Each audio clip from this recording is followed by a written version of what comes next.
Hello everyone. आज का हमारा टॉपिक है मैरिज।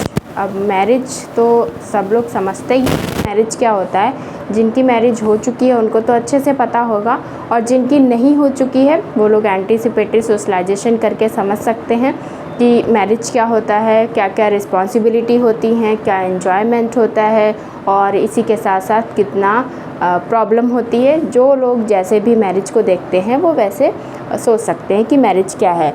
अब मैरिज सोशियोलॉजी में एक इम्पॉर्टेंट टॉपिक हो जाता है, इसलिए भी क्योंकि हमारे सिलेबस में है, सारे एग्ज़ाम में है, चाहे कोई भी एग्ज़ाम हो। जैसे कि आप लोग जानते हैं जीडीसी का हमारा जो नोटिफिकेशन है वो जारी हो चुका है, तो उसका भी एग्ज़ाम होगा ही होगा। तो कोई भी फील्ड की आप प्रिपरेशन कर रहे हैं सोशियोलॉजी सब्जेक्ट को लेकर, तो मैरिज तो टॉपिक इम्पॉर्टेंट है ही। उसमें कोई भी आप एग्ज़ाम देखेंगे तो उसमें मैरिज से रिलेटेड कॉन्सेप्ट ये पूछे जाते हैं कि कौन सा टाइप्स है और कौन सा डेफिनेशन किसकी है, और इसी के साथ साथ कौन सा मैरिज जो है वो कहाँ पे पाया जाता है, कौन सी ट्राइब में पाया जाता है। ऐसे करके कुछ क्वेश्चंस आते रहते हैं जो इम्पोर्टेंट है। तो सभी लोगों को पता होना चाहिए मैरिज क्या है। तो नॉर्मली तो मैरिज पता ही है, दो लोग हैं, उनका आपस में मिलन होगा, अपोजिट सेक्स है, उसके बाद में सेक्सुअल रिप्रोडक्शन होगा और उसमें बच्चे होंगे। फिर बच्चों के बाद में उनका लालन पालन होगा, उनका देखभाल होगा, कर्तव्य होगा, और ये सब कुछ जो होगा उसको एक वैध रूप मिलेगा सोसाइटी के द्वारा। तो उसको हम क्या कहेंगे, मैरिज कहेंगे। ये एक नॉर्मल इन्फॉर्मेशन है। लेकिन मैरिज में ऐसे तो हम लोग को नॉर्मल आइडियाज़ नहीं पूछे जाते हैं, वो तो ये पूछता है किसके अकॉर्डिंग क्या है।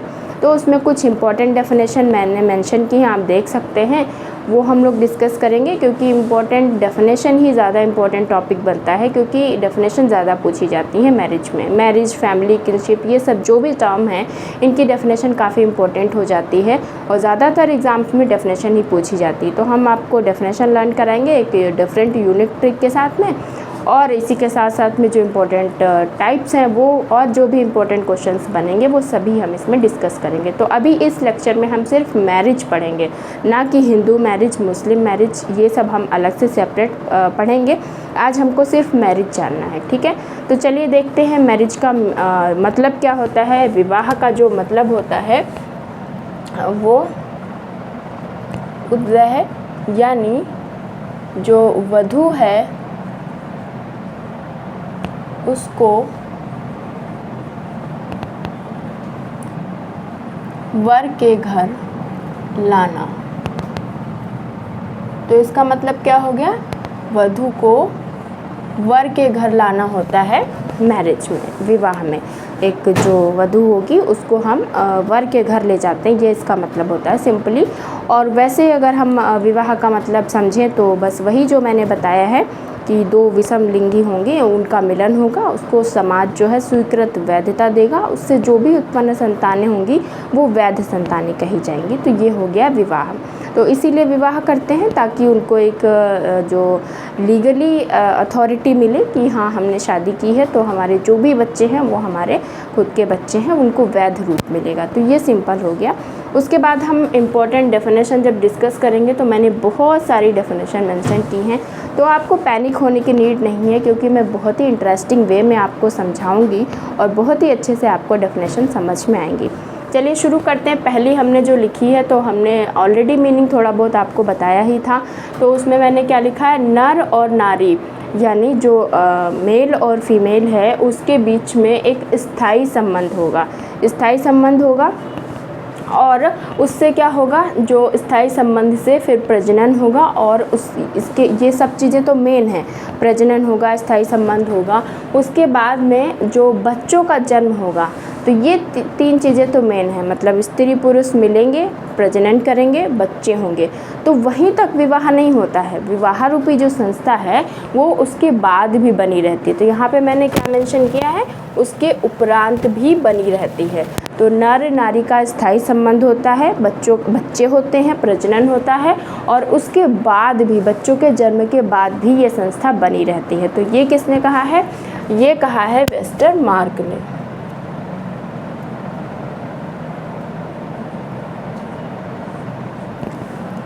उसके बाद जो हमने सेकंड नंबर पर डेफिनेशन लिखी है उसमें हमने लिखा है जो विवाह होता है वो सार्वजनिक स्वीकृति होता है। विवाह यानी परिवार में जाने की एक सार्वजनिक स्वीकृति होती है और इसका कानूनी पंजीकरण होता है। मतलब कानून हमें बताता है, कानून से हमें अथॉरिटी मिली है, तो इसमें जो सार्वजनिक सभी की स्वीकृति है, सबके सामने हमने शादी की है तो हमको सभी ने स्वीकृति दी है। तो ये बात किसने कही है? ये बात कही है ग्रीव्स ने। और ये डेफिनेशन अभी ज़्यादातर कहीं आई नहीं है तो काफ़ी इम्पोर्टेंट हो सकती है आपके लिए। उसके बाद नेक्स्ट हमने लिखा है जायज़ साथियों में पक्का संबंध है। मतलब जायज़ साथी हैं, दो लोगों का अपना प्रेम विवाह या कोई भी विवाह हो रहा है तो जायज़ साथी हैं क्योंकि सोसाइटी एक्सेप्ट कर रही है, उसमें पक्का संबंध है। तो मतलब अब यहाँ पे आपको लर्न करना है पक्का संबंध। तो शादी की है हमने, पक्का संबंध है, आप ऐसे बता सकते हैं। तो ये कौन कहता है? पक्के संबंध की जो बात करते हैं वो हैं लोवी। तो भाई लोवी की बात माननी है और पक्का संबंध करके फिर आपको क्या करना है? शादी करनी है। तो हो गया, लोवी को आपने लर्न किया इस तरह से। उसके बाद है बच्चों की उत्पत्ति और बच्चों की देखभाल का एक इकरारनामा है। तो मतलब शादी में क्या होगा? विवाह में बच्चों की उत्पत्ति करने का एक वैलिड आपके पास प्रूफ है कि हाँ हमने शादी की तो हम बच्चे कर सकते हैं, और उसके साथ साथ उनकी देखभाल भी करेंगे, इसका इकरारनामा है। तो ये किसने बोला? ये बोला है मालिनोव्स्की ने। ये तो मालिनोव्स्की के डेफिनेशन खूब पूछी जाती हैं तो इसमें कोई भी आपको रिस्क नहीं लेना है। मालिनोव्स्की, वेस्टरमार्क, इनका विवाह में काफ़ी पूछा जाता है। तो ये किसकी हो गई? यहाँ आपको लर्न करना है बच्चों की उत्पत्ति और बच्चों की देखभाल, दोनों का क्या है? इकरारनामा हुआ है। अब कोई मना नहीं कर सकता कि बच्चों की देखभाल नहीं करेंगे, हमारा काम नहीं है। तो ये मालिनोव्स्की की डेफिनेशन हो गई। उसके बाद है इसमें जो शादी है, मैरिज है, उसमें क्या होगा? 2-3 चीज़ें हैं, जैसे कि जो स्त्री और पुरुष हैं उनको एक अधिकार दिया जाता है। सरकार क्या देती है? अधिकार देती है। उसके कुछ कर्तव्य होते हैं। शादी करने के बाद आपका कर्तव्य है, रिस्पॉन्सिबिलिटी होती है कि आप जो भी सामने वाला व्यक्ति है, आपका हस्बैंड है, आपकी वाइफ है, उसके साथ आप पोलाइटली रहें और रिस्पेक्टफुल पर्सन बने, आप उसके साथ रिस्पेक्ट से बात करते हैं। तो ये कुछ कर्तव्य होते हैं। उसके बाद है कुछ विशेषाधिकार होते हैं। तो ये सब हमको कौन बताता है? ये जो मैरिज होती है उसमें ये 2-3 चीज़ें होती हैं, 2-3 बातें होती हैं। अधिकार, कर्तव्य और विशेषाधिकारों का वर्णन है। यानी ये बता दिया जाता है ये आपका अधिकार है, ये आपका कर्तव्य है कि आपके साथ कुछ गलत हो रहा है तो आप कह सकते हो, जो भी है। तो ये 3 बातें किसने कही हैं? ये 3 बातें कही हैं लुंडबर्ग ने। तो ये भी काफ़ी इम्पोर्टेंट डेफिनेशन हो सकती है और आपको याद रखना है जब आपके साथ गलत हो तो आप कह सकते हो। लुंडबर्ग की डेफिनेशन को ध्यान में रख सकते हो कि मैरिज के बाद हम सिर्फ सहने के लिए ही हमने शादी नहीं की है, हमारे भी कुछ राइट्स हैं, कर्तव्य हैं, कुछ विशेषाधिकार हैं जो कि हमें समाज के द्वारा मिले हुए हैं। तो लुंडबर्ग की बात ध्यान रखना है। आप चाहे मेल हो, फीमेल हो, कोई भी आपको ऐसा राइट नहीं है कि आपके साथ कुछ गलत हो रहा है तो आप एक्सेप्ट करो। ये तो सिर्फ मैं याद करने के लिए बता रही हूँ कि आप इनकी बात ध्यान रखेंगे कि हाँ मैंने पढ़ा था तो हम ऐसा नहीं करेंगे। उसके बाद है स्वीकृत सामाजिक प्रणाली है। तो अब क्योंकि समाज ने इसको एक्सेप्ट किया है, समाज ने जब एक्सेप्ट कर लिया है, स्वीकृत सामाजिक प्रणाली है, और उसी के साथ साथ क्या लिखा है मैंने? परिवार की स्थापना करने की। भाई आप फैमिली बना सकते हो, आपको कोई नहीं कहेगा कि इलीगल है। अब स्वीकृत सामाजिक प्रणाली है तो यहाँ पे मैंने है को स्पेशली मेंशन इसलिए किया है कि है से आप लर्न कर सकें। शादी की है, स्वीकृत सामाजिक प्रणाली है मतलब हाँ, और हाँ से आपका हो जाएगा हार्टन और हंट। तो इस तरह से आप इसको अच्छे से लर्न करेंगे तो आपकी डेफिनेशन गलत नहीं होगी। हार्टन और हंट स्वीकृत सामाजिक प्रणाली है। क्लियर हो गया? उसके बाद है स्वीकृत मिलन। अभी यहाँ पे क्या था? स्वीकृत सामाजिक प्रणाली। अब यहाँ पे क्या है? स्वीकृत मिलन। तो यहाँ पे स्वीकृत मिलन है, एक हस्बैंड वाइफ आपस में मिलते हैं तो स्वीकृत मिलन है, कोई उनको मना नहीं करेगा क्योंकि उनकी शादी हो गई है। उसमें 4 उद्देश्य बताए हैं। 4 उद्देश्य में क्या है? घर की स्थापना करना। पहला हो जाएगा घर की स्थापना करना, दूसरा हो जाएगा लैंगिक संबंध बना सकते हैं, तीसरा हो जाएगा प्रजनन कर सकते हैं, और चौथा हो जाएगा बच्चों का पालन पोषण करेंगे। तो ये जो 4 उद्देश्य बताए हैं ये भी पूछा जा सकता है, डेफिनेशन में भी लिख सकता है। तो ये किसके हैं? ये हैं मजूमदार के। ओके, इम्पॉर्टेंट डेफिनेशन है और इम्पॉर्टेंट उद्देश्य भी है, तो ये पूछा नहीं गया है। उसके बाद है एक या एक से अधिक पुरुष या स्त्री, कोई भी हो सकता है, मतलब शादी आप एक या एक से अधिक पुरुष के साथ या एक से अधिक स्त्रियों के साथ में स्वीकृत स्थायी संबंध है। अभी यहाँ पे आप पढ़ रहे थे स्वीकृत प्रणाली, उसमें कुछ भी मेंशन नहीं था कि किसके साथ में, लेकिन जब मेंशन हो जाएगा एक या एक से अधिक पुरुष या एक से अधिक महिला के साथ में स्वीकृत सामाजिक संबंध जब होगा, तो यहाँ पे कीवर्ड आपका क्या हो जाएगा, एक या एक से अधिक, वो स्त्री पुरुष दोनों के लिए लागू होगा। तो उसके बीच में स्वीकृत स्थायी संबंध है। प्लस क्या है, पितृत्व हेतु संभोग की आज्ञा को स्वीकृति प्रदान होती है या आज्ञा उसमें मिलती है। तो पितृत्व हेतु संभोग की आज्ञा मिलेगी, तो यहाँ आपका कीवर्ड है संभोग, संभोग की आज्ञा मिलती है। तो ये वाली जो डेफिनेशन है वो वाली डेफिनेशन काफ़ी इम्पोर्टेंट है, और ये डेफिनेशन किसकी है, एंडरसन एंड पाकर की।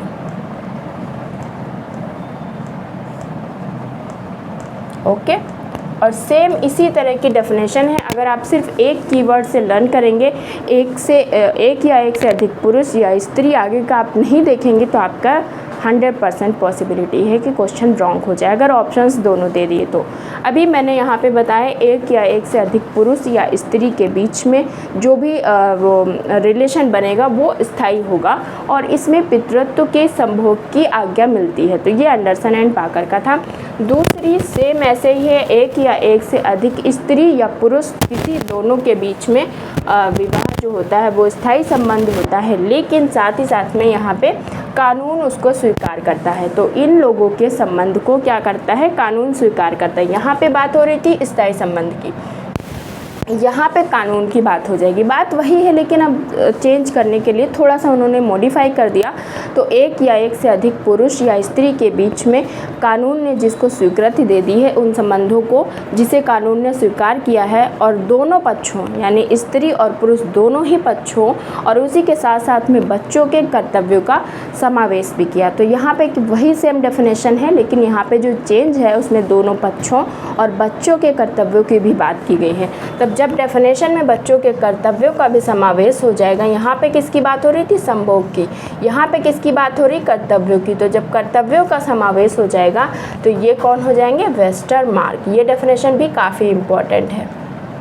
तो वेस्टरमार्क ने इसमें कर्तव्यों को इंक्लूड कर दिया, और एंडरसन और पाकर ने संभोग को इंक्लूड किया था। तो क्लियर हो गया, आप कंफ्यूजन नहीं होगा, इसीलिए मैंने दोनों को ही एक पास में मेंशन किया था, सो दैट आप आसानी से डिफरेंस क्लियर कर पाएँ। उसके बाद हमारी सबसे इम्पॉर्टेंट डेफिनेशन आती है 10 नंबर पे।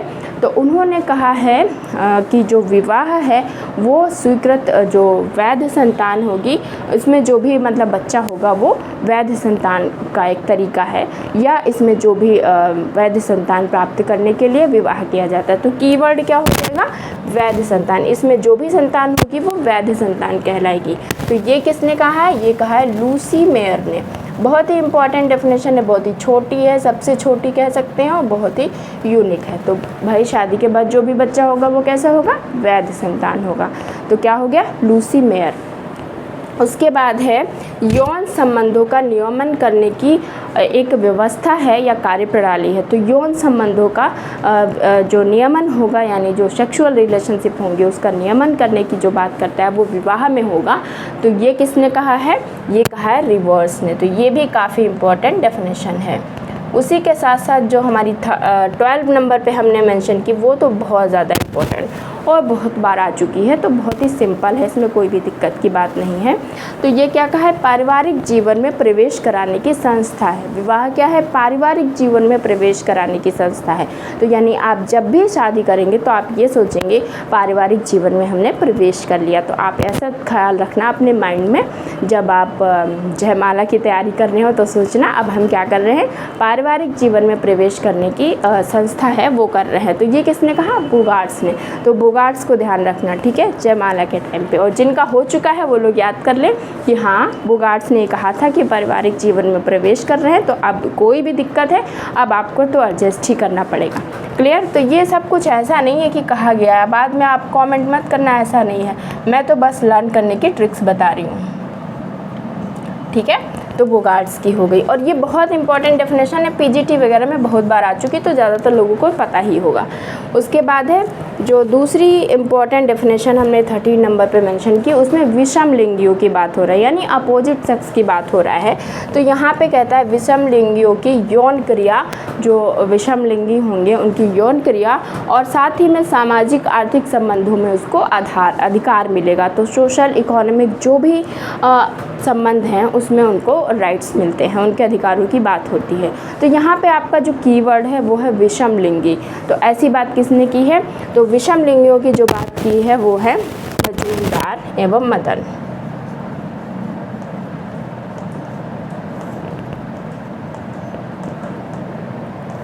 ठीक है, उसके बाद है 14 नंबर पे प्रतिष्ठा खोए बिना संतान उत्पत्ति।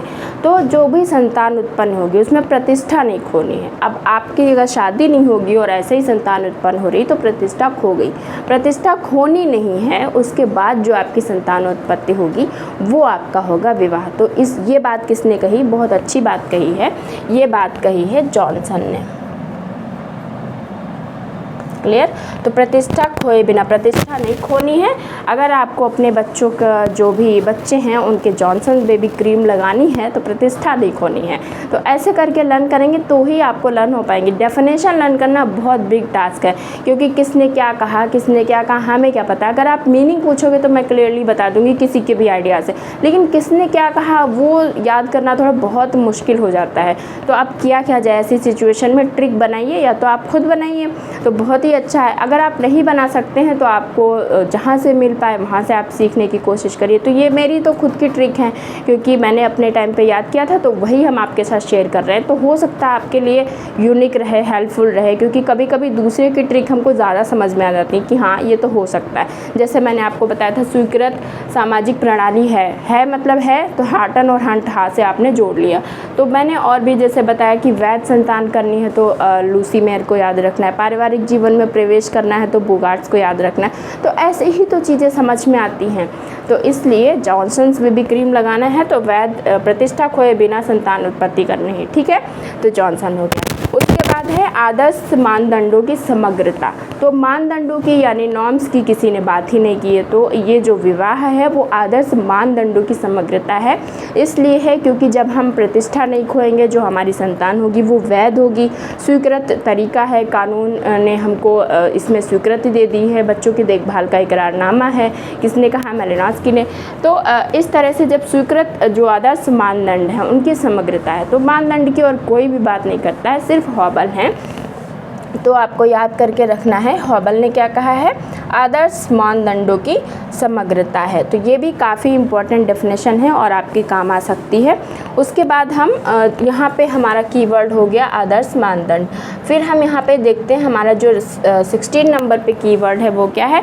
इंद्रिय संबंधी संतोष। ये इंद्रिय संबंधी संतोष की जो बात करते हैं वो उसका मतलब है यौन संबंधों की तृप्ति। तो इंद्रिय संबंधी जो संतोष होगा उसके अतिरिक्त भी जो ये संस्था है वो स्थिर रहती। मतलब ये नहीं कि सिर्फ इंद्रिय संबंधी संतोष आपको मिल गया उसके बाद काम खत्म, तो उसके अतिरिक्त भी स्थिर रहता है।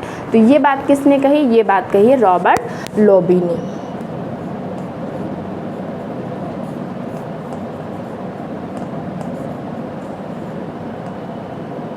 तो इसमें मतलब ये तो करेगा ही करेगा इंद्रिय संबंधी संतोष, उसके अलावा भी परिवार को स्थिर रखने का काम करता है। तो इसके अतिरिक्त भी काम करता है, परिवार को मतलब आगे चलाने का काम करता है। तो ये किसने कहा? रॉबर्ट लोबी ने। ये भी बहुत इंपॉर्टेंट है, कहीं भी पूछी नहीं गई। उसके बाद है प्रजनन मूलक परिवार की स्थापना। तो प्रजनन मूलक परिवार की स्थापना भी बहुत डिफरेंट कीवर्ड है, ये भी किसी ने नहीं कहा है, बताया है इस तरह से। तो प्रजनन मूलक परिवार की स्थापना होगी, ये किसने कहा? ग्लिन एंड ग्लिन ने।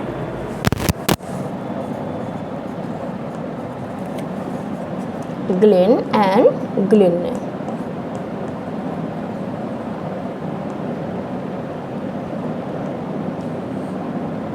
उसके बाद जो हमने लास्ट में डेफिनेशन मेंशन की है वो है John Lowie and Ruth Munroe की। बहुत ही अलग डेफिनेशन है। वो क्या कहते हैं, परिवार में रहकर अच्छा जीवन व्यतीत करने की कोशिश की जाती है। विवाह जो होती है वो क्या होता है, परिवार में रहकर अच्छा जीवन व्यतीत करने के लिए शादी की जाती है या विवाह होता है। तो सही भी है कि परिवार में रहकर हम अच्छे से जीवन व्यतीत करेंगे तो इसलिए शादी कर लेते हैं। तो ये किसने कहा है, ये कहा है John Lowie and Ruth Munroe. तो ये डेफिनेशन भी कहीं भी नहीं पूछी गई है। अब यहाँ पे हम कीवर्ड आपको यूनिक ट्रिक बता सकते हैं, जॉन लोवी। तो आप इसको वैसे मत लेना क्योंकि थोड़ा सा ऐसी ट्रिक है तो आपको हंसी आ सकती है और हंसी आएगी तो आपको लर्न भी हो जाएगा।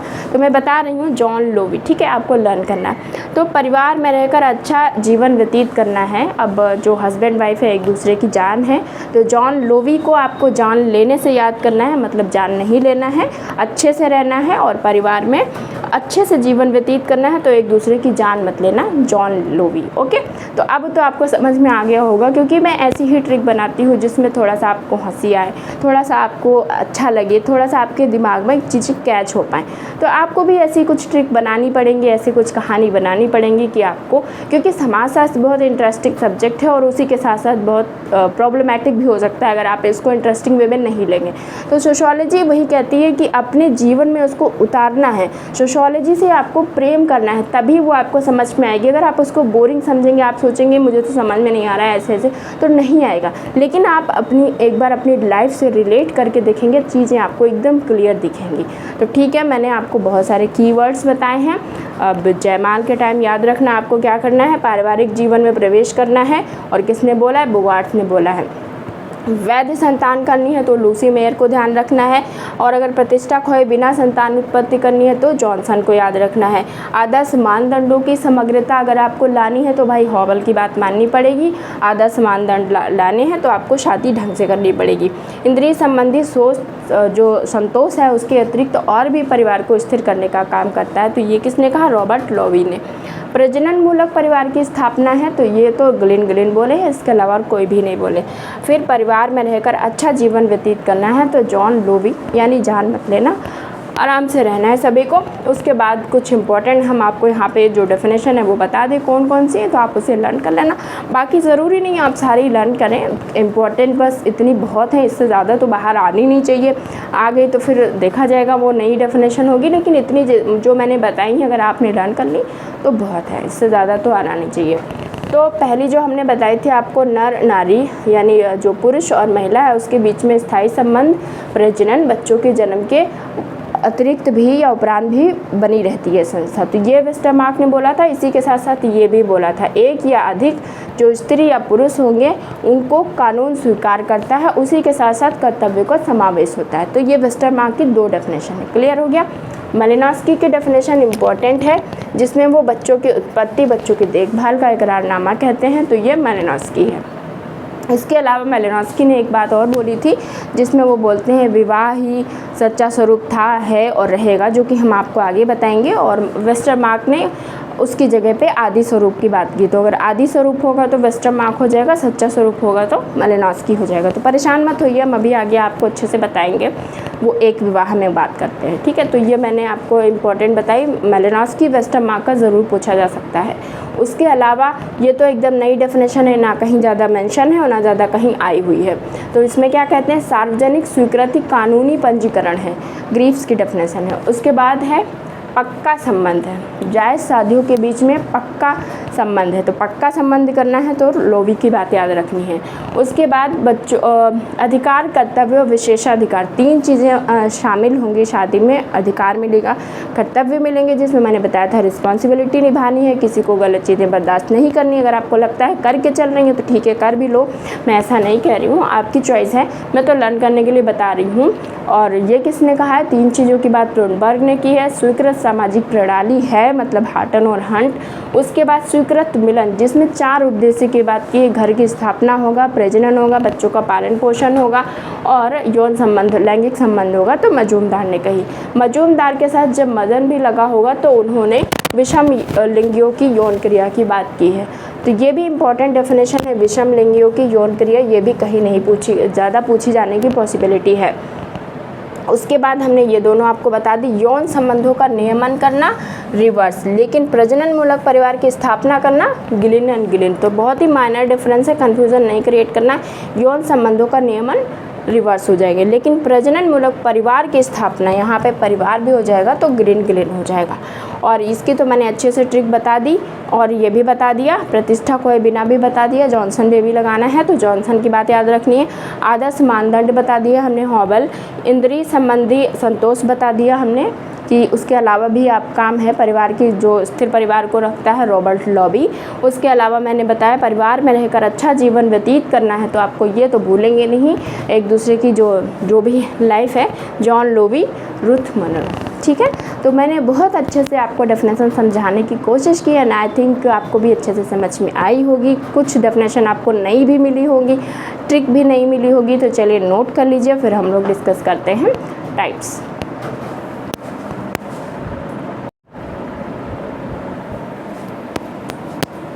Okay, now we will discuss type of marriage. तो जब हम टाइप्स की बात करते हैं तो बहुत सारे टाइप्स हैं डिफरेंट और यहाँ से बहुत क्वेश्चंस बनते हैं।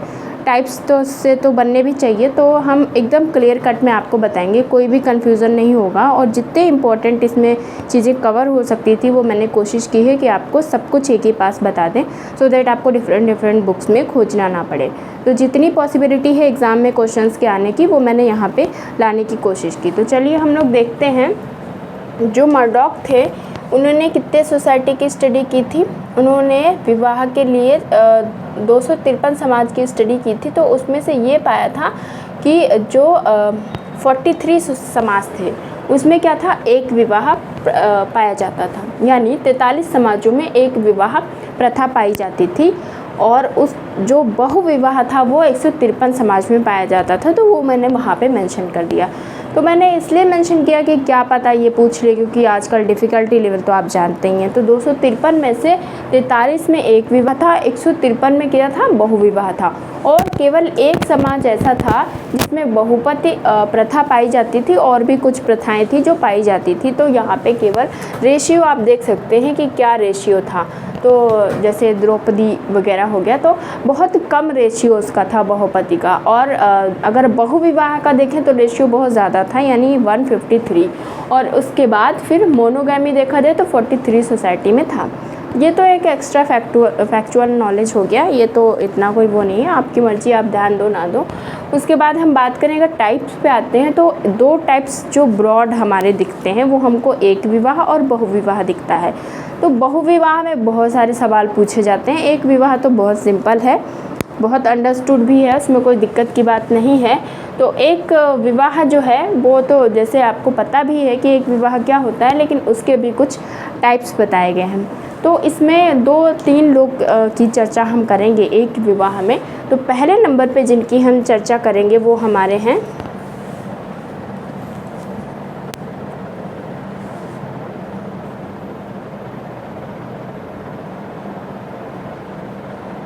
बुके-नोविक।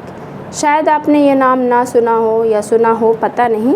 तो ये जो बुके-नोविक जिनका मैंने यहाँ पे नाम मेंशन किया है, उन्होंने क्या कहा एक विवाह में, उन्होंने कहा एक विवाह वो होता है, जैसे कि हम लोग जानते भी हैं, वो होता है कि एक की मृत्यु के बाद कोई भी पक्ष हो दूसरे से विवाह ना करें। तो ये किसने कहा, बुके-नोविक। तो क्या पता ये पूछ ले, क्योंकि मुझे जहाँ तक पता है ये अभी तक नहीं पूछा। ये तो पता है कि ये होता है कि भाई एक विवाह वो हो गया जिससे शादी हो गई, उससे हो गई, अब हम दूसरा विवाह नहीं करेंगे। लेकिन अब किसके अकॉर्डिंग पूछ ले तो कन्फ्यूज़न हो सकता है। तो बुके-नोविक थे। दूसरा इसमें जो इम्पोर्टेंट नाम एक आता है वो किसका है, वेस्टरमार्क का। वो क्या कहते हैं, एक विवाह को, जो मैंने इसके पहले ही बताया था कि परेशान मत होइए, मैं आगे आपको बताऊंगी। तो एक विवाह को इन्होंने कहा एक विवाह आदि स्वरूप है। तो एक कीवर्ड में अगर आप लर्न करना चाहेंगे तो आदि स्वरूप होगा, तो आंसर आपका वेस्टरमार्क होगा, और कुछ आपको लर्न नहीं करना है। दूसरा मैंने क्या नाम बताया था, इसमें किसका आएगा, वो आएगा मालिनोव्स्की का। मालिनोव्स्की ने क्या कहा, इन्होंने कहा एक विवाह, ये जो एक विवाह है वही सच्चा स्वरूप। तो इन्होंने किसकी बात की, सच्चा स्वरूप। अभी आप क्या देख रहे थे, आदि स्वरूप, यहाँ क्या आ गया, सच्चा स्वरूप। एक विवाह ही सच्चा स्वरूप था, है और रहेगा। पीजीटी में तो पता नहीं कितनी बार ये कोटेशन आया होगा। और कन्फ्यूज़न क्या होता है, वेस्टरमार्क है कि मालिनोव्स्की, क्योंकि एक विवाह में ये दोनों लोग आते हैं। जैसे इनकी बुक भी थी sex and represent in civil society वाली जो बुक थी, उसमें इन्होंने ये बात कही थी। तो एक विवाह को तो वो वैसे भी सच्चा स्वरूप मानते हैं, लेकिन कन्फ्यूज़न हो जाता है क्योंकि दोनों ही स्वरूप की बात करते हैं। अब किसने सच्चा स्वरूप कहा, किसने आदि स्वरूप कहा, ये कन्फ्यूज़न होता है। तो हमें नहीं लगता अब आपको कन्फ्यूज़न होगा। अगर आदि स्वरूप होगा तो हो जाएगा आपका वेस्टरमार्क। अब वो तो ये कह रहे हैं कि था भी, है भी, रहेगा भी, पास्ट प्रेजेंट फ्यूचर तीनों की जो बात करेंगे वो हो जाएंगे आपके मालिनोव्स्की। क्लियर हो गया। एक तो ये ट्रिक हो सकती है कि सच्चा और आदि से आप याद कर ले। अगर आपको आदि याद रहता है तो ठीक है, वेस्टरमार्क, और सच्चा है तो मालिनोव्स्की सच्चा है, ऐसे भी करके आप याद कर सकते हैं। ठीक है, वेस्टरमार्क मतलब आदि स्वरूप काफ़ी टाइम से है, तो आप ऐसे भी कर सकते हैं। बाकी मैंने बहुत बता दिया, पास्ट प्रेजेंट फ्यूचर ये भी आप कर सकते हैं, कोई भी ट्रिक लगा सकते हैं और इसमें कोई कन्फ्यूज़न की बात ही नहीं। आदि स्वरूप सच्चा स्वरूप में कन्फ्यूज़ नहीं होना है। और इसमें एक की मृत्यु के बाद दूसरा विवाह ना करें, ये किसने कहा, बुकोनोविक। तो ये 3 जो मैंने बताया है ये आपके लिए बहुत इम्पॉर्टेंट है। उसके बाद अगर हम बात करें जो एक विवाह है वो कौन कौन सी जातियों में पाया जाता है, तो ये भी कम इम्पोर्टेंट सवाल नहीं बनता है, ये भी काफ़ी इम्पोर्टेंट बन जाता है। तो ये किस में पाया जाता है, संथाल, मुंडा, हो, भील, उरांव, इन सभी जनजातियों में एक विवाह पाया जाता है। तो ये सवाल तो खूब पूछा जाता है, एक विवाह किस में पाया जाता है, बहुविवाह किस में पाया जाता है। तो एक विवाह संथाल, मुंडा, हो, भील, उरांव इनमें पाया जाता है। ठीक है, तो आप ये कर सकते हैं, बीच में आप हो को रख दीजिए, 2 इसके इधर कर दीजिए, 2 इसके इधर कर दीजिए, संथाल और मुंडा, सा और मा ऐसे बना लीजिए। फिर भी और भ्यू ऐसे करके बना लीजिए। तो समूह और भ्यू हो के बीच में थे। ठीक है, हो बीच में था और एक तरफ समूह था, एक तरफ भ्यू था। ऐसे करके आप लर्न करेंगे तो बहुत आसानी से आपको लर्न हो जाएगा। यानी जो 5 ट्राइब थी उनमें ये एक विवाह पाया जाता था। आई थिंक आपको बहुत ही अच्छे से समझ में आ रहा होगा। एंड अगर आपको कुछ भी लगता है कि इस तरह से होना चाहिए तो आप मुझे कमेंट सेक्शन में जो फीडबैक देते हैं वो आपके लिए और मेरे लिए बिल्कुल अच्छा रहेगा।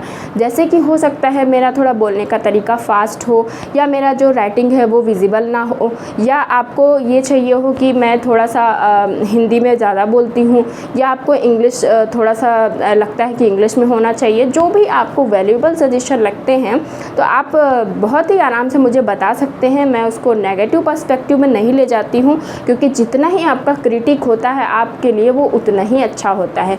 तो अगर आप मुझे कोई भी सजेशन देना चाहते हैं, या अब मुझे नहीं पता है कि जो भी मैं वीडियो आपको दे रही हूँ या मेरे जो लेक्चर देख रहे हैं वो आप तक अच्छे से पहुँचा पा रही हूँ मैसेज या नहीं, तो आप मुझे जब बताएंगे तो मैं उस पर अच्छे से काम करूँगी और उसमें सुधार भी करूँगी। तो क्योंकि अभी मैंने स्टार्ट ही किया है तो इसलिए मुझे भी आपके सजेशन की नीड है, सो दैट मैं अपने आप को भी इम्प्रूव करूं, क्योंकि लाइफ टाइम हर व्यक्ति कुछ ना कुछ सीखता ही रहता है। तो आप मुझे बताएं कि जो मेरा फ्लो है, फ्लुएंसी है, मेरा जो बोलने का तरीका है, जो आवाज़ है वो क्लियर आप तक आती है कि नहीं आती है, क्या सजेशन आपको चाहिए वो मुझे आप कमेंट सेक्शन में ज़रूर बताएं। ओके, तो ये हो गया। उसके बाद हम लोग अगर बात करें एक विवाह के कौन कौन से टाइप हैं, तो ये 2 टाइप हैं। एक है क्रमिक जिसको सीरियल, और दूसरा है एकल जिसको स्ट्रेट बोलते हैं। तो क्रमिक जैसे आपको दिख ही रहा है, सीरियल मतलब एक के बाद एक के बाद आता जा रहा है, तो वो हो गया सीरियल। तो एक के बाद अगर जब तक डेथ नहीं हुई तब तक तो आपने उसको रखा, जैसे ही डेथ हो गई वैसे आपने दूसरे से शादी कर ली, तो ये क्या हो गया, सीरियल हो गया। मतलब ये थे फिर ये थे, अब पता नहीं इनकी हो जाए तो किसी और से कर ले, तो ये सीरियल हो गया। तो सीरियल एक विवाह है, मतलब क्रमिक एक विवाह है। एक टाइम पे तो एक रहेगा लेकिन उसकी डेथ के बाद दूसरे से कर लेगा, तो ये हो गया सीरियल। उसके बाद हम जब स्ट्रेट की बात करते हैं एकली, तो यानी इसमें ये हो गया जिससे हमने शादी कर ली वो है तो ठीक, नहीं है तो ठीक, हमें दूसरे से शादी नहीं करनी है। तो ये क्या हो गया, स्टेट हो गया, मतलब जिससे शादी हो गई बस उसी से रखेंगे, बाकी उसकी मृत्यु के बाद भी किसी से शादी नहीं करते हैं, तो उसको हम कहते हैं एकल विवाह। यानी ये बुकोनोविक की बात से सहमत है, मृत्यु के बाद भी शादी नहीं करते हैं, तो वो हो गया स्टेट मैरिज। क्लियर हो गया। और ये कितने समाज में पाया गया था? 43, यानी 43 समाजों में ये पाया गया था। तो ये नहीं पूछा गया है तो मे भी पूछ ले। और ये किसने बताया था? मर्डॉक ने 253 समाज की स्टडी करके।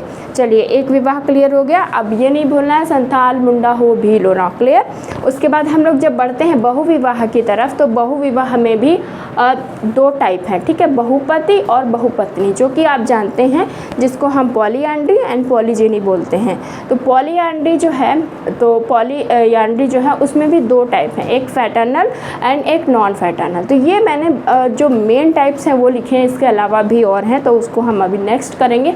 इसको बहुत अच्छे से आपको समझना है। तो मैं धीरे धीरे ही आगे बढ़ रही हूँ, अगर मेरी स्पीड फास्ट होती है तो आप लोग मुझे ज़रूर बताएं, तो मैं उसके अकॉर्डिंग चेंज करूँगी। तो पॉलीएंड्री की जब हम बात करते हैं तो वो कहाँ कहाँ पे पाया जाता है, पहले तो हम ये देख लें, क्योंकि ये क्वेश्चन अभी तक नहीं पूछा गया है। अभी इसमें ये तो पूछा जा चुका था कि ये कहाँ पाया जाता है, ये नहीं पूछा है। पॉलीएंड्री, अगर हम पॉलीएंड्री की बात करेंगे तो वो पोलिनेशिया में पाया जाता है, मार्क्यूजनस में पाया जाता है, टोडा, बुशमैन, यारुओ, लेंगुआ और सिंहली, मुंडा, मलाया, मैंने ये नाम मेंशन किए हैं। ये शायद आपके लिए यूनिक रहेंगे, क्योंकि ये सभी में नहीं है। ये और भी इसमें लिखा हुआ है कि यहाँ के यहाँ, लेकिन मैंने वो मेंशन नहीं किया है, मैंने सिर्फ ये मेंशन किया है कि ये तो रहेगा नाम। तो आप अगर इसको, ये लर्न तो नहीं हो पाएगा, लर्न करना ज़रूरी भी नहीं, लेकिन एक बार देख लें, आप देख लेंगे तो वो पिक्चर आपके माइंड में रहेगी। तो कहाँ पे पाया जाता है? पॉलीएंड्री पोलिनेशिया में, पी से पॉलीएंड्री, पी से पोलिनेशिया, ये तो लर्न हो गया। मार्क्यूजनस, टोडा, बुशमैन और यारुओ, लेंगुआ, सिंहली, मुंडा, मलाया। ठीक है, तो इतने नाम हैं, याद करना मुश्किल है, लेकिन फिर भी आप ये याद रखेंगे पॉलीएंड्री बहुत ज़्यादा जगह पाया जाता था, और आपने देखा भी 153 सोसाइटीज़ हैं, तो पॉलीएंड्री तो इतना कौन लर्न कर पाएगा। फिर भी जो मेन है वो मैंने मेंशन किया। अब आगे बढ़ें, अगर हम फैटर्नल की बात करें तो फैटर्नल में जो भी, जिनसे भी शादी होगी, वो सभी आपस में क्या होते थे? भाई होते थे। तो फैटर्नल में भाई हो जाते हैं और इसमें भाई नहीं होते हैं। नॉन फैटर्नल में भाई नहीं होते, इसमें भाई होते हैं आपस में, वो सब पति जो होते हैं। क्लियर। तो ये वाला जो फैटर्नल है ये कहाँ पे पाया जाता है? ये क्वेश्चन खूब पूछा जाता है। तो ये पाया जाता है टोडा, कोटा एंड खस में पाया जाता है। ये सवाल तो बहुत ज़्यादा पूछा जाता है कि ये कहाँ पाया जाता है। टोडा, कोटा एंड खस में पाया जाता है। सिमिलरली जो नॉन फैटर्नल है वो कहाँ पाया जाता है? टोडा एंड नायर में पाया जाता है। इसीलिए इसको नायर बहुपति विवाह भी कहा जाता है, और इसको तिब्बती बहुपति विवाह कहा। लेकिन किसने कहा? वो हैं आपके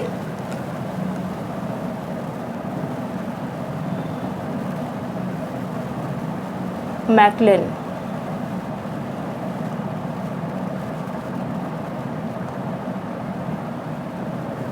मैकलेनन जो थे, उन्होंने इसको तिब्बती बहुपति और इसको नायर बहुपति विवाह कहा है। किसको? फैटर्नल को तिब्बती बहुपति कहा और नॉन फैटर्नल को नायर बहुपति कहा। और ये कहाँ पाया जाता है? टोडा एंड नायर में। और ये कहाँ पाया जाता है? टोडा, खस और टोडा, कोटा और खस में पाया जाता है। ठीक है, तो ये सवाल खूब पूछा जाता है और ये सवाल भी पूछा जा सकता है। और कहा किसने है? तो मैकलेलन ने कहा है। क्लियर हो गया। इसमें आपस में भाई भाई होंगे, इसमें आपस में भाई भाई नहीं होंगे। ये सवाल पीजीटी के लिए बहुत इंपॉर्टेंट। और अगर आप जीडीसी में जैसे कि रिटर्न होने जा रहा है तो अगर आप डायग्राम के साथ दिखाएंगे तो डेफिनेटली अच्छे मार्क्स मिलेंगे। और अगर आप यूजी पीजी के स्टूडेंट हैं तो आपको ऐसे ही दिखाना चाहिए, तो आपको अच्छे मार्क्स मिलेंगे। क्लियर हो गया। उसके बाद हम यहाँ पे आगे बढ़ते हैं कि बहुपति जो विवाह है उसका कारण क्या है। तो अगर हम कारण की बात करें तो ये भी खूब सवाल पूछा जाता है। किसने कहा कि जो बहुपति विवाह है उसका कारण है लिंग अनुपात में असंतुलन। तो लिंग अनुपात में असंतुलन होना, ये किसने कहा है? ये कहा वेस्टरमार्क ने। तो वेस्टरमार्क ने कहा लिंग अनुपात में असंतुलन होने की वजह से बहुपति जो विवाह है वो पाया जाता है या बहुविवाह पाया जाता है। उसके बाद गरीबी को किसने कारण माना कि गरीबी की वजह से बहुविवाह हो रहा है, तो इसमें है समनर, कनिंघम और सक्सेना। इन लोगों ने कहा कि गरीबी की वजह से बहुविवाह हो रहा है। ये जो मैंने कारण लिखा है ये बहुविवाह का नहीं बल्कि बहुपत्नी का है। बहुपत्नी विवाह के 1 2 3 4 5 6 कुछ कारण बताए हैं किसके, बहुपत्नी विवाह के। तो ये किसने बताए हैं ये भी मैं बताते चलूँ। ये बताया है वेस्टरमार्क ने। तो वेस्टरमार्क ने 2 कारण बताए, एक तो बहुविवाह के, दूसरा बहुपत्नी विवाह के। बहुपत्नी को हम लोग डिस्कस करने से पहले उनके कारण जान लेते हैं कि क्या क्या कारण है जिस वजह से बहुपत्नी विवाह हो रहा है। तो एक तो बाधित ब्रह्मचर्य की वजह से बहुपत्नी विवाह होता है। स्त्री बूढ़ी हो जाती है उसकी वजह से बहुपत्नी विवाह हो रहा है, तो हमेशा उसको यंग स्त्री चाहिए। आप सोचेंगे ये कैसा कारण है, मैं भी यही सोच रही थी, लेकिन अब कारण ये बताया गया है, आपको अब अच्छे से लर्न हो जाएगा। तो गलत नहीं करना है। वेस्टरमार्क के अकॉर्डिंग अगर कारण पूछा जाएगा तो आप सोचेंगे इसको हम नहीं करें, तो आपको वो नहीं करना है। ये कारण है तो इसका मतलब है कि ये कारण आपको करना है। स्त्री का बूढ़ा होना और आर्थिक आवश्यकता, उसकी इकोनॉमिक नीड नहीं पूरी हो रही है तो बहुपत्नी विवाह कर लेता है।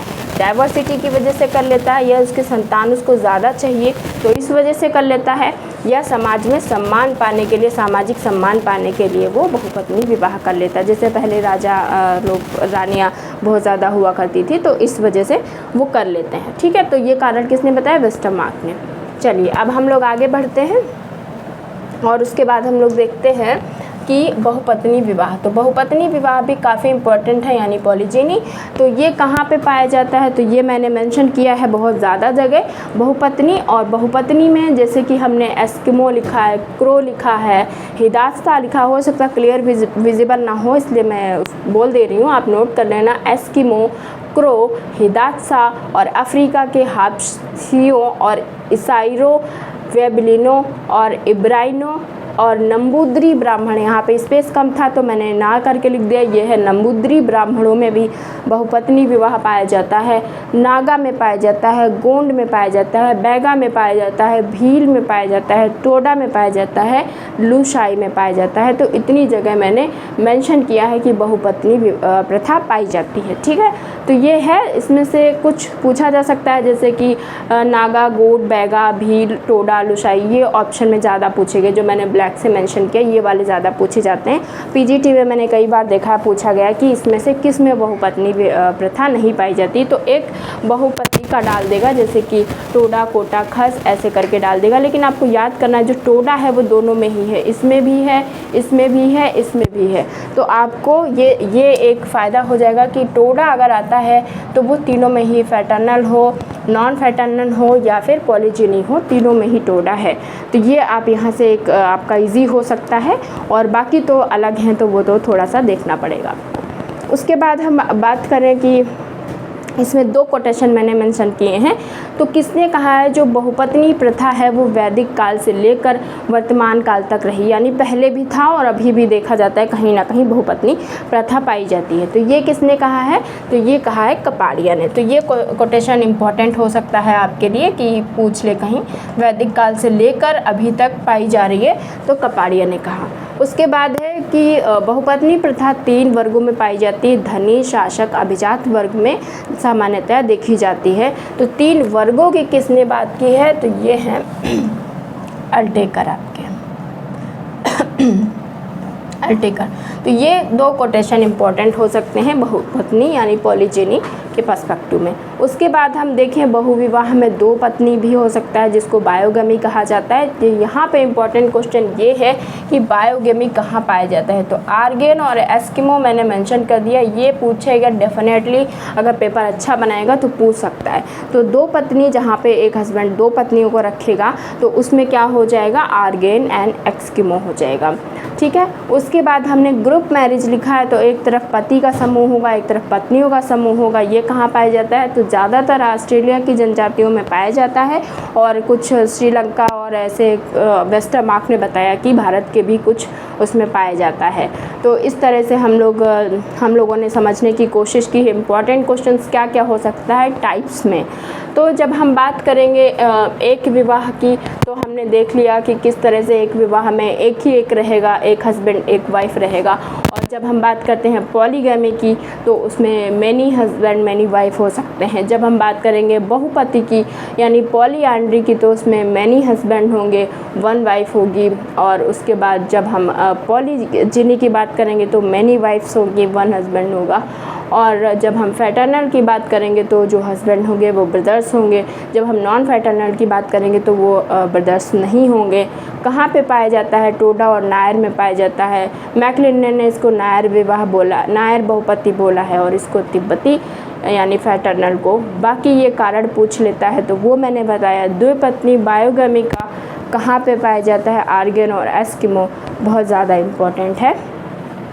इस तरह से मैंने जो भी इम्पोर्टेंट क्वेश्चन हो सकते थे शॉर्टकट में बताने की कोशिश की है। एंड यहाँ से आपको बहुत सारे सवाल देखने को मिलेंगे, तो आप इसको नोट कर लीजिए। थोड़े से टाइप्स और बचे हैं जो इसके अलावा हैं, वहाँ से भी सवाल बनते हैं, तो उनको भी डिस्कस कर लेते हैं।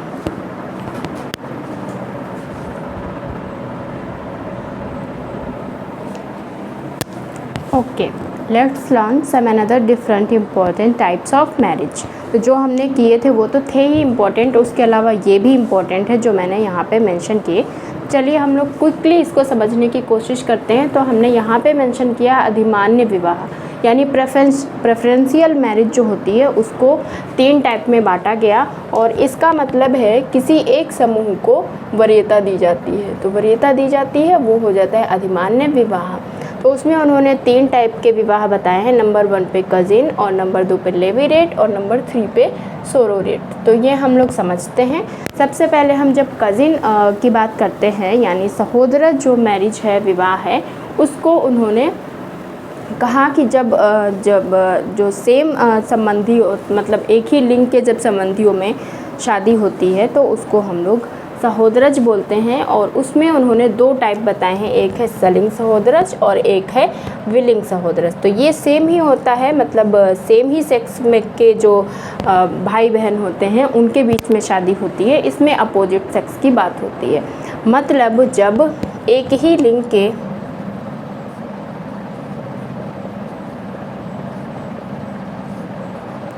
भाई बहनों के बीच में शादी हो, भाई बहनों के जो बच्चे होते हैं उनके जब शादी होती है तो उनके बीच में उसे हम कहते हैं सलिंग सहोदर, यानी पैरेलल कजिन उनको बोलते हैं। इसमें जो आपको लर्न करना है वो मेनली ये लर्न करना है, जो उसमें शादी होगी वो होगी चचेरे और मौसेरे। चचेरे और मौसेरे भाई बहनों के बीच में शादी होगी तो उसे हम कहेंगे सलिंग सहोदरज। और अब यहाँ पे हम आपको याद करने के लिए बताएं कि सा से सलिंग है और सा से ही स्ट्रॉस है, तो इसको किसने दिया है? ये अवधारणा है स्ट्रॉस की, लेवी स्ट्रॉस की। ठीक है, कन्फ्यूज़न इसमें नहीं क्रिएट करना है। सलिंग सहोदरज जो है वो किसकी अवधारणा है? लेवी स्ट्रॉस की। और सलिंग सहोदरज का मतलब है एक ही लिंग के जो भाई बहन होंगे उनके जो बच्चे होंगे उनके बीच में शादी होगी। यानी आपको चचेरे और मौसेरे याद रखना है। चचेरे और मौसेरे जो भाई बहन होंगे वो आपस में शादी करते हैं। ठीक है, तो ये हो जाएगा यहाँ पे क्लियर। उसके बाद में विलिंग सहोदरज में क्या हो जाएगा? विपरीत लिंग के यहाँ पे हो जाएंगे। यहाँ पे एक ही लिंग के थे, यहाँ पे विपरीत लिंग के जो भाई बहन होंगे उनके बीच में शादी होगी। तो इसमें किनके बीच में होगी? जैसे कि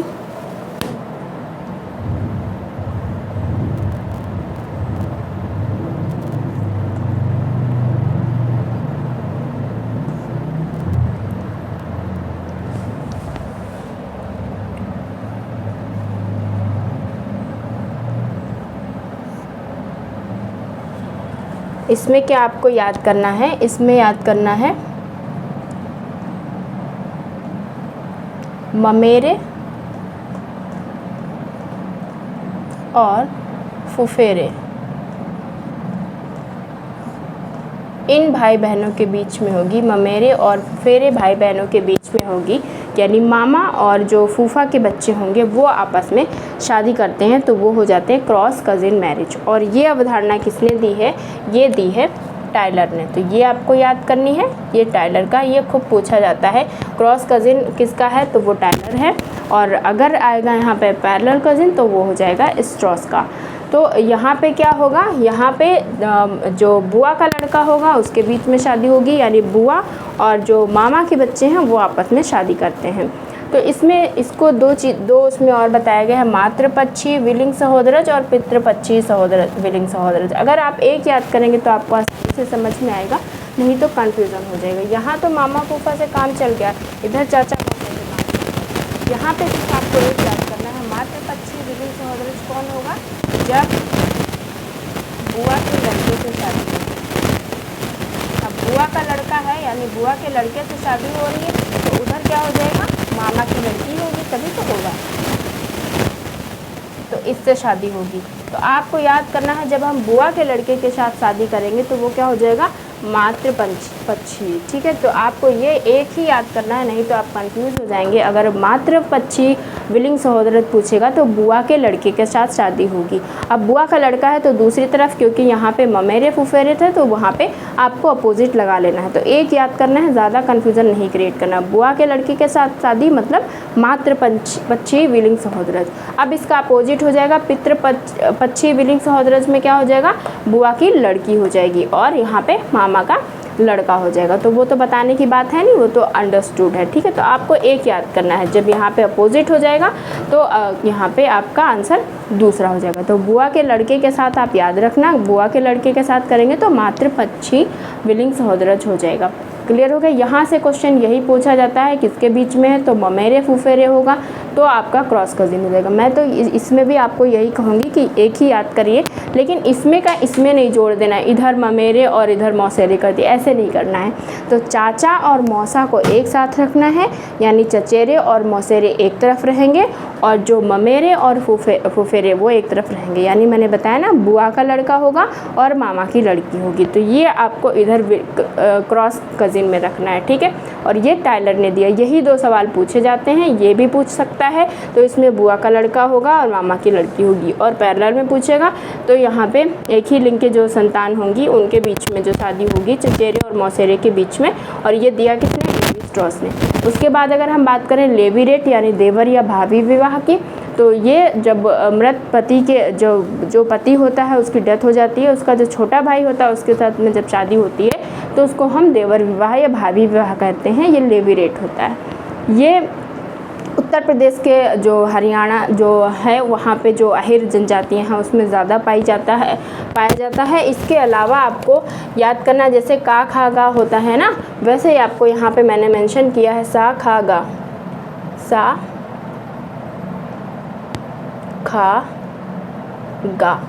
ये ट्रिक है आपको लर्न करने की कि कौन कौन सी ट्राइब में पाई जाती है। तो का खा की जगह हम लोग क्या पढ़ेंगे? सा खा गा। और यहाँ पे सा का मतलब है संथाल,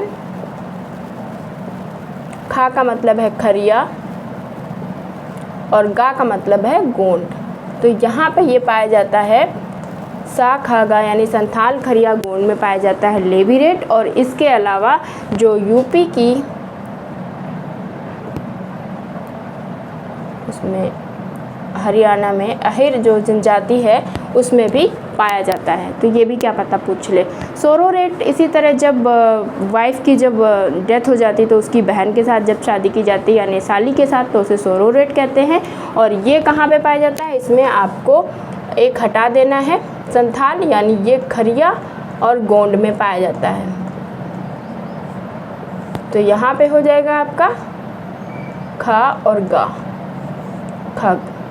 ये हो जाएगी आपकी ट्रिक। खरिया एंड गोंड में पाया जाता है सोरोरेट, का सा खा गा यानी संथाल, खरिया गोंड में पाया जाता है लेवीरेट।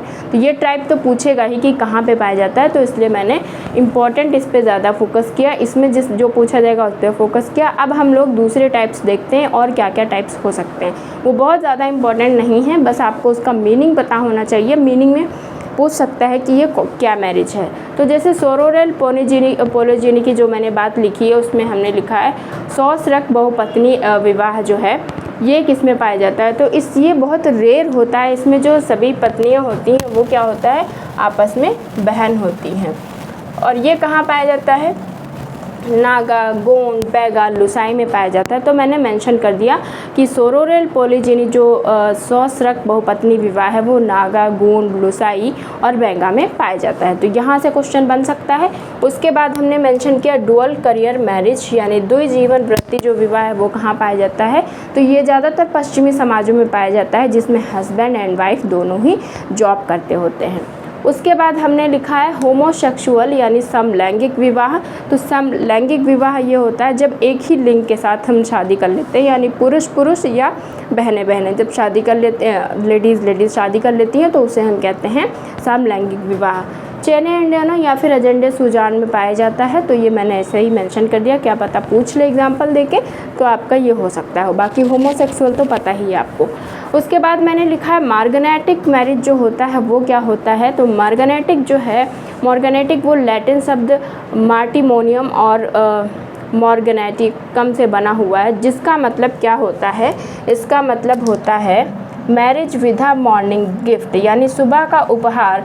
इतना अच्छा इसका मीनिंग होता है, सुबह का उपहार, ये इसका मीनिंग है। पूछ ले किसका है तो मॉर्गनेटिक हो जाएगा। इसमें क्या होता है, जो पुरुष होता है वो या जो अपने से निम्न स्तर के जो पार्टनर होता है उससे शादी की जाती है, यानी अनइक्वल सोशल रैंक होता है, इसमें इक्वल सोशल रैंक नहीं होता है। तो रैंक का इसमें मैटर करता है, और रैंक जो होती है वो इक्वल नहीं होती है, वो कैसी होती है, अनइक्वल होती है। ठीक, यानी ऊपर नीचे होता है। तो स्टेटस इसमें ऊपर नीचे होता है, असमान जो वो स्टेटस होता है वो होता है। इसमें एक ख़ास चीज़ ये है कि जो इसमें संतान होती है वो तो वैध होती है, जो ये संतान है इसको तो वैध माना जाता है। लेकिन इसमें जो वाइफ होती है और इसके बच्चे होते हैं, इसको इसकी संपत्ति में से या इसके किसी भी अधिकार को से वंचित रखा जाता है। इनको ना इनकी संपत्ति मिलती है, ना इनके कोई अधिकार मिलते हैं। तो ये इसमें की पॉइंट था, ये खासियत थी। अगर पूछ लिया जाए तो ये डिफरेंस आपको पता होना चाहिए। नेक्स्ट होमोगैमी जो है, इसमें समान स्तर के बीच में शादी होती है, यानी जो स्तर होगा वो समान होता है। हेट्रोगैमी में क्या होता है, स्तर असमान होगा, एक समान नहीं होगा। फिर इसके नेक्स्ट है सेनोगैमी। तो सेनोगैमी का क्या मतलब होता है, सेनोगैमी एक तरह से ग्रुप मैरिज की तरह होता है, मतलब इसमें 2 या 2 से अधिक पुरुष 2 या 2 से अधिक महिला के साथ शादी करते हैं। तो ये क्या होता है, एक तरह से ग्रुप मैरिज की तरह होता है, और इसमें 2 या 2 से अधिक जो पुरुष होंगे वो 2 या 2 से अधिक महिला के साथ शादी करते हैं। ठीक है। नेक्स्ट हमारा आता है कंपैशनेट मैरिज, यानी जो मैत्री विवाह है वो क्या होता है। तो मैत्री विवाह वो होता है जो बच्चे होने से पहले तक के रहता है, मतलब अगर बच्चे नहीं हुए तो वो तलाक भी ले सकते हैं। तो वो उनकी इच्छा पर है कि वो कैसे रहते हैं। तो इसको तुरंत तलाक, तुरंत विवाह भी कहा जा सकता है। इसी में लिंडसे हैं, उन्होंने एक अच्छी बात बोली है। लिंडसे ने कहा कि ये जो कंपैशनेट मैरिज है ये एक्सपेरिमेंटल यानी परीक्षण विवाह से काफ़ी उचित है। क्यों? क्योंकि अगर बच्चे नहीं हुए इसमें तो तुरंत क्या किया जा सकता है, तलाक लिया जा सकता है, तलाक ले सकते हैं, क्योंकि मैत्री विवाह है, कंपैशनेट मैरिज है। तो अगर बच्चे नहीं हुए तो वो समझौतापूर्ण एक तरह से कह सकते हैं, तो वो तलाक ले सकता है। तो ये लिंडसे का कोटेशन है, मैं भी पूछ लें किसने कहा है और किस पर्सपेक्टिव में कहा, वो भी इम्पोर्टेंट हो जाएगा। और साथ ही साथ आपको इसका मतलब भी पता चला कि कंपैशनेट का मतलब क्या है, कि जब उनका अगर बच्चे नहीं हुए तो वो तलाक ले सकते हैं। तो इसलिए तुरंत तलाक और तुरंत विवाह भी इसको कहा जा सकता है। ये भी शॉर्टकट में पूछ सकता है कि किस विवाह को कहा जा सकता है, तो वो ये है। लास्ट हमने मेंशन किया है एक्सपेरिमेंटल मैरिज, यानी वो शादी करने से पहले ही साथ में रह के एक्सपीरियंस करने लगते हैं कि हम साथ में रह सकते हैं कि नहीं रह सकते हैं। तो उसको हम कहते हैं एक्सपेरिमेंटल, यानी पूर्व जो परीक्षण विवाह है वो, और पहले ही साथ में रहकर वो देखते हैं कि हम सही से जीवन व्यतीत कर सकते हैं या नहीं कर सकते हैं, जैसे लिविंग रिलेशनशिप में रहते हैं, तो वो हमारा एक्सपेरिमेंटल मैरिज हो जाएगा। तो ये जो हमने टाइप्स बताए हैं वो इतने इम्पॉर्टेंट नहीं हैं, मीनिंग के पर्सपेक्टिव में इम्पॉर्टेंट है, और इसीलिए मैंने आपके साथ डिस्कस किया सो दैट आप इसकी मीनिंग क्लियर कर पाएँ, क्योंकि मीनिंग ही पूछ सकता है। तो मैंने सभी के मीनिंग बताने की आपको कोशिश की है। शोरोरल में जो बहनें होंगी वो वाइफ होंगी वो बहन होंगी आपस में। डुअल करियर में दोनों जो काम करते हैं बाहर, ये पश्चिमी समाजों में पाया जाता है। होमोसेक्सुअल में एक ही होंगे, मेल फीमेल दोनों। और मॉर्गनेटिक में मतलब बताया ही है मैंने कि अनइक्वल स्टेटस होता है। होमोगेमी में समान स्टेटस होता है और हेटेरोगेमी में असमान स्तर होता है। सेनोगेमी में ग्रुप मैरिज की तरह होता है। और कंपैशनेट तब कभी भी तलाक ले सकते हैं अगर बच्चे नहीं हुए तो। और एक्सपेरिमेंटल पहले से ही एक्सपीरियंस करते हैं। तो मैंने जितनी भी चीज़ें इंपॉर्टेंट थी मैरिज के टाइप्स में वो सभी आपके साथ लाने की कोशिश की, एंड आई थिंक कुछ ना कुछ आपको नया लगा होगा। और टाइप्स में इतना सब कुछ इंपॉर्टेंट था जो मैंने आपके साथ बहुत ही जिस्ट के साथ समझाने की कोशिश की, ताकि आपको सब कुछ एक ही जगह मिल जाए। एंड आई थिंक इतना बहुत है। टाइप्स के पर्सपेक्टिव में यहाँ से सवाल पूछे जा सकते हैं जो आपको बहुत आसानी से मैंने एक पास लाने की कोशिश की। अगर आपको थोड़ा सा भी मेरा content reliable, valuable and understanding लगता है तो please do like and share, subscribe my channel. Thank you for watching the video. मिलते हैं नेक्स्ट वीडियो में किसी नेक्स्ट इंपॉर्टेंट टॉपिक के साथ। तब तक के लिए बाय बाय।